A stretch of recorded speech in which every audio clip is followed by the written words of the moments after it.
ഈ body horror ജോണറിൽ വരുന്ന മൂവീസിന് ഇന്ത്യയിൽ ഭയങ്കര പ്രശ്നമാണ്. ഏറ്റവും വലിയ പ്രശ്നം എന്ന് വെച്ചാൽ സെൻസർ ബോർഡ് തന്നെയാണ്. കാരണം ഈ ബോഡി ഹൊറർ കാണിക്കുന്ന രീതിയിലുള്ള എക്സ്പ്ലിസിറ്റ് സീൻസ് അതൊക്കെ ഇവരങ്ങ് കട്ട് ചെയ്ത് കളയും. അതുകൊണ്ട് തന്നെ അത്ര വലിയ ഹൊററായിട്ടൊന്നും ആയിരിക്കില്ല സ്ക്രീനിലെത്തുമ്പോൾ ഈ പടം ഉണ്ടായിരിക്കുക. അപ്പോൾ അതുകൊണ്ട് തന്നെ ഇത്തരം പടങ്ങൾ ഞാൻ തിയേറ്ററിൽ പോയി കാണാറില്ല. ഈവൻ ഇന്ത്യയിലെ OTT പ്ലാറ്റ്ഫോമുകളിൽ പോലും കാണാറില്ല. I will wait for the torrent to experience the horror in full. So ഈ ഒരു ജോണറിൽ ലേറ്റസ്റ്റ് ആയിട്ട് ഇറങ്ങിയ ഒരു മൂവിയായിരുന്നു ടുഗദർ എന്ന് പറഞ്ഞിട്ടുള്ളത്.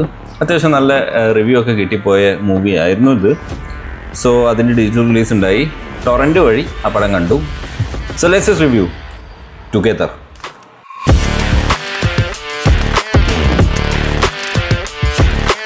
പേര് സൂചിപ്പിക്കുന്ന പോലെ തന്നെ രണ്ട് ലവേഴ്സ് ഒരു പുതിയ നൈബർഹുഡിലേക്ക് വരുന്നു.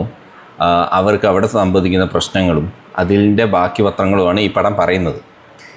ഒരു typical Hollywood horror movie template തന്നെയാണ് ഈ പടവും ഫോളോ ചെയ്യുന്നത്. പക്ഷേ കുറച്ചുകൂടി ഡിഫറെൻ്റ് ആയിട്ട് ഇവർ ചെയ്യാനൊരു അറ്റംപ്റ്റ് ചെയ്തിട്ടുണ്ട്. ഇപ്പോൾ അതിലെനിക്ക് ഒരു ട്വിസ്റ്റ് അങ്ങനത്തെ സംഭവങ്ങളൊക്കെ വരുന്നത് I didn't expect it initially even തോ it was in A template.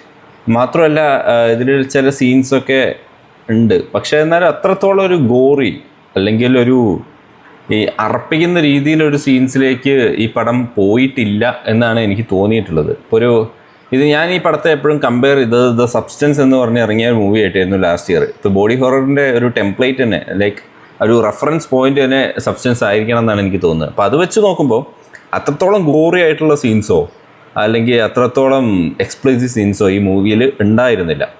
പക്ഷേ എന്നാൽ പോലും ഒരു യുണീക്നെസ് ഈ സ്റ്റോറി ലൈനിൽ ഉണ്ടായിരുന്നു. സോ ഈവൻ തോ ഇറ്റ് വാസ് പ്രോസസ്സിങ് ആകെ 1.5 മണിക്കൂർ 1 മണിക്കൂർ 40 മിനിറ്റ് ഈ പടത്തിൻ്റെ റൺ ടൈം ഉള്ളത്. പക്ഷേ ആ റൺ ടൈമിൽ എവിടെയും ഒരിത്തിരി പോലും ലാഗ് ഒന്നും ഉണ്ടായിരുന്നില്ല. നല്ല രീതിയിൽ എൻഗേജ് ചെയ്തിട്ട് തന്നെ ആ പടം തീർത്തിട്ടുണ്ട്. അപ്പോൾ മൊത്തത്തിൽ പറയാനാണെങ്കിൽ നല്ല രീതിയിൽ എൻഗേജിങ് ആയിട്ടുള്ള ഒരു മൂവി. പക്ഷേ എന്നാൽ അത്രയധികം ബ്ലഡ് ഷെഡ്സോ അല്ലെങ്കിൽ അത്രയധികം ഗോറിനെസ്സോ ഈ പടത്തിൽ വരുന്നില്ല. പേരിന് അതൊക്കെ ഉണ്ട്, ഇല്ലെന്ന് പറയാൻ പറ്റില്ല, കാരണം ഉണ്ട്. പക്ഷേ എന്നാൽ പോലും ഒരു അത്ര അതിൻ്റെ എക്സ്ട്രീം ലെവലിലേക്കൊന്നും പോകാൻ അവർ ശ്രമിച്ചിട്ടില്ല. അതിന് പോയിട്ടുമില്ല. Even in the ending I think it looked fine. So in overall I would say go for it. It's a good film. പക്ഷെ അത്ര വലിയ വയലൻസ് ഒന്നും എക്സ്പെക്റ്റ് ചെയ്യാതിരിക്കുക.